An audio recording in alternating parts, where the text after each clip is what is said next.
class 11.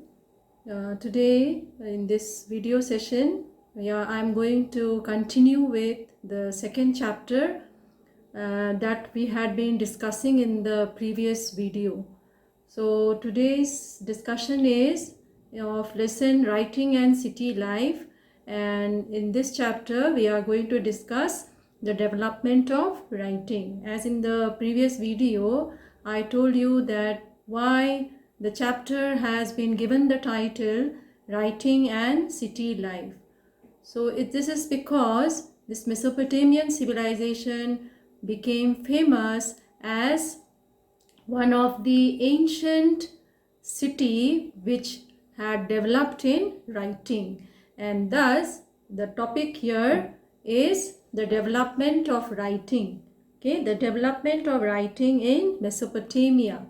So how the historians or the archaeologists have come to know about the development of writing in Mesopotamia is due to findings of many, means thousands and thousands of tablets. Okay, in this period the people, they did not use any paper or hides to write, but they were using clay. Okay, C-L-A-Y, wet clay was used and they used to write on it. So the first Mesopotamian tablet which had started to be they started to write was of 3200 BCE, okay, before Common Era. So the first Mesopotamian tablet which has been found when the people had started to write was 3200 BCE, okay, and this tablet, it contains many different pictures, signs, symbols, okay, of animals also, birds also, figures, geometrical figures and all.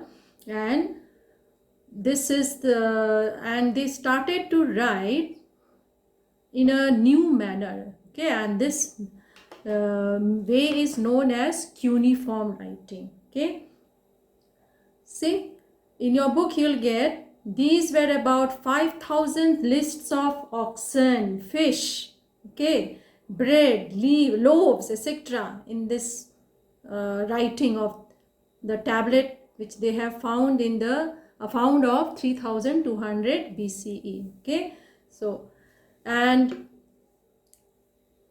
you can see in your textbook some pictures are there of their writing. Okay, so they started to write in a cuneiform syllabic signs. Okay, they used to write cuneiform, C-U-N-E-I-F-O-R-M.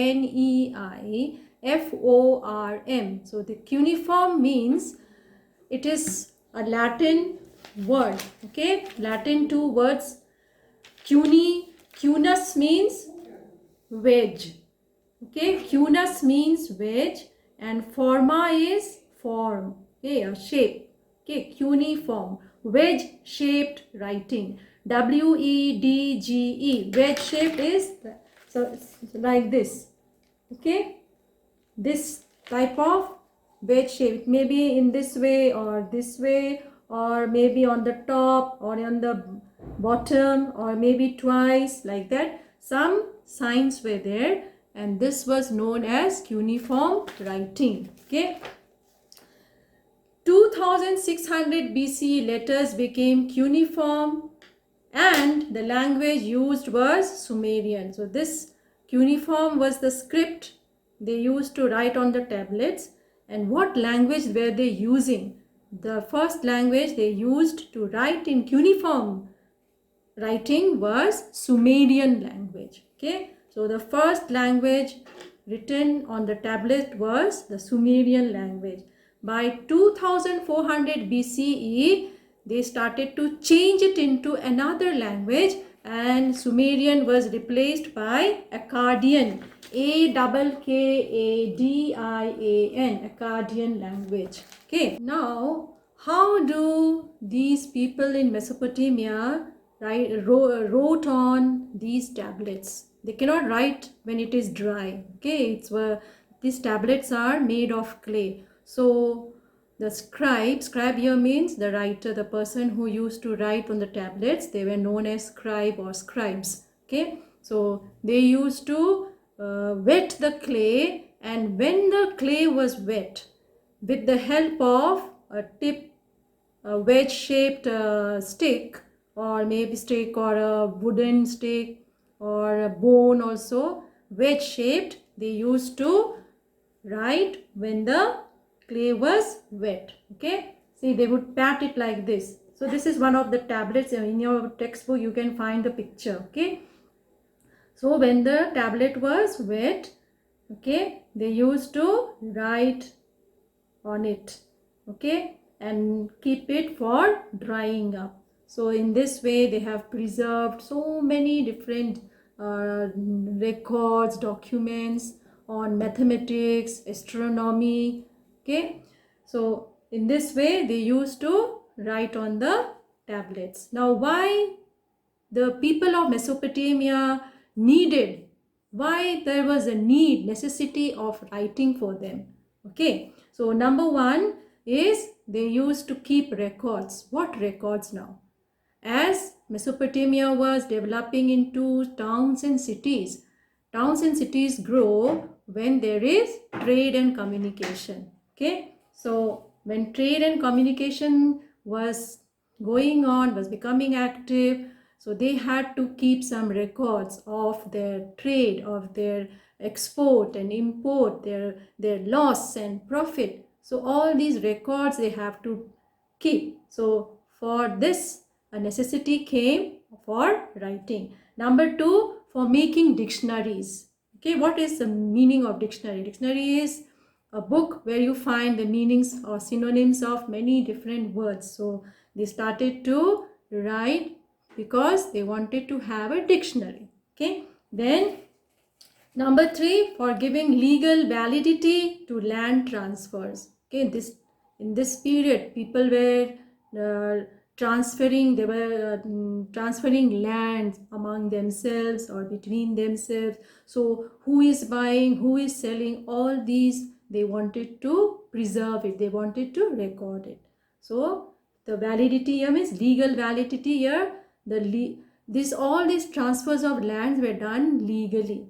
So to be a legal one, they wanted to record it.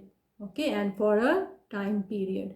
Then number four, for narrating the deeds of the king. Okay, in this period in Mesopotamia, there were many different kings came one by one. Among them, you can say Ashurbanipal, Nabonidus, and all. So when they did any great thing, maybe a war, they had a victory. So to write down their victory deeds, their some good deeds also maybe, okay, some charity been done. So that was to be recorded. Thus writing became useful. Now number five, for announcing the changes in the laws made by the king. Okay, sometimes in early period, in ancient time, the king used to announce it orally. Okay, they did not keep a record. But if you keep a written record, it is preserved for lifetime. So for that reason, uses of writing became important in Mesopotamia. Okay, now we come to the next part. That is, some part is omitted from your lesson. Okay, so what I am teaching, you just go through that. Literacy is omitted. Okay, literacy is omitted, uses of writing is there. Then we come to next one, urbanization in southern Mesopotamian temples and kings. This is also omitted from your portion. That's why I'm not going to discuss that. Okay, so we'll now come to some Mesopotamian cities. Okay, some important Mesopotamian cities of Mesopotamia. They are Uruk, U-R-U-K, Uruk. Then comes the Ur, then Mari, then we have this one, Nineveh, Nineveh. Then is Nippur and Lagash. These are some of the Mesopotamian important cities. Okay, but in the lesson we are going to discuss on Ur, Uruk and Mari. Okay, So we come to the next part, that what type of life the people were living in the cities of Mesopotamia. So life in the city. We come to the next point, the life in the city. Life in the city. It's talking about what type of society was there in Mesopotamian city. Okay, when we talk about society, we come to the small unit of a society, that is the home. Okay, so in the home, mainly there was nuclear family. Okay, nuclear family here with father as the head of the family. Okay, then the married son and his family often resided with their father or parents. Okay, the married son, he did not go away after his marriage. He used to stay with his parents. The father was the head of the family. As you know, that nuclear family, the head is the father. A declaration was made about the willingness to marry the bride's by the bride's parents. We are talking about the marriage system of this period in the city. The bride's parents used to declare that they are willing to have their daughter to be wedded to the bridegroom. Okay, gifts were exchanged between, means there was no dowry system as such, but gifts were exchanged between the bridegroom side and the bride's side. Okay, and at the time of the bride leaving her parents' home, that time the parents used to give their daughter the share of the father's inheritance. Okay, the father's house, herds, fields, etc., everything, they were being inherited by the sons. Okay, not only one son or two sons, every sons, they got the share of their parent, of their father. Okay, so in this way the life of city was there in common. Okay, so when we learn one by one about the different cities, we come to an important city, that is the Ur, Mesopotamian city, Ur. What type of living was there in this place? Okay, when you can get in your book, that is in page number 49. Okay, sorry, not 49, it is, yeah, page number 39. Okay, so life in the city, mainly we'll go to a city known as Ur. Okay, well, how did we come to know about this Ur Mesopotamian city? With the help of the excavation done in the 1930s. Okay, systematic excavations have been done in 1930s, and they have found that the city of Ur had narrow streets, very narrow, where vehicles couldn't go inside, carts could not go. Okay, that time no vehicle, carts could not go inside the narrow streets. Thus the people, they had to use donkeys back. Okay, donkeys back to transport their goods from their narrow streets to the market or marketplace to their homes. Okay, and irregular shapes of house plots have been found. Means this Mesopotamian civilization is the contemporary of Indus Valley civilization. Okay, but Indus Valley civilization, when excavation had been done, we have found, or archaeologists have found, systematic, well planned cities.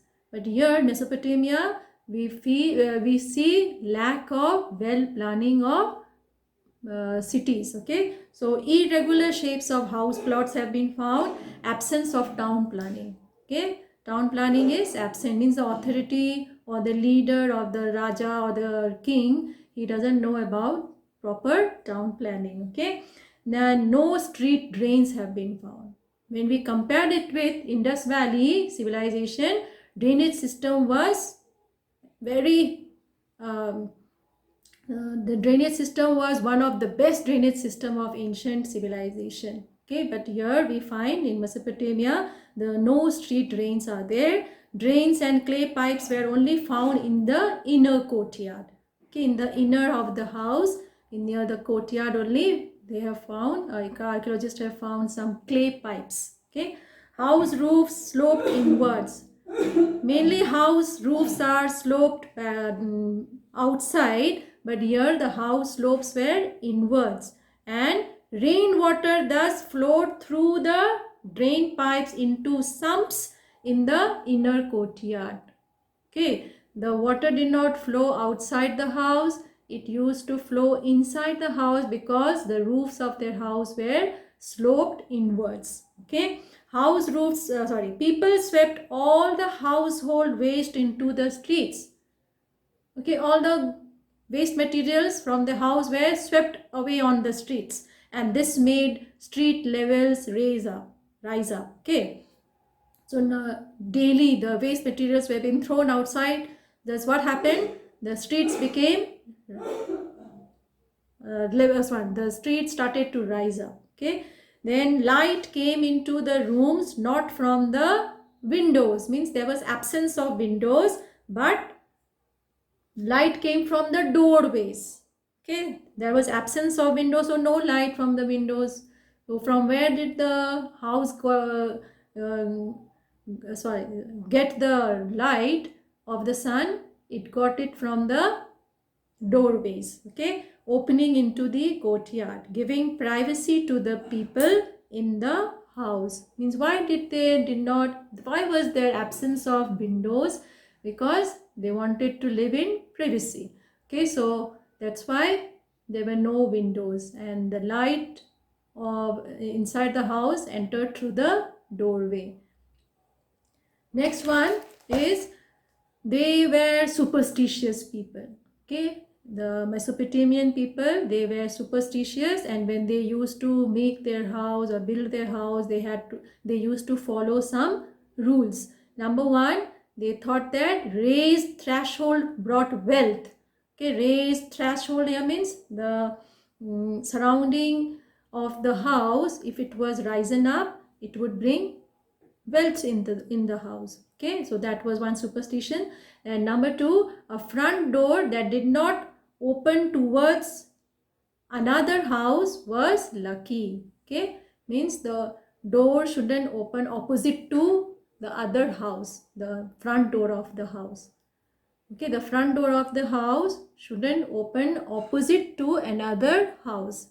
If it opened to the opposite to the other house, it would be not lucky for the house. Okay, then number three, the main door, if opened outwards instead of inwards, the wife would be torment to her husband. Means wife would be dominant towards to her husband.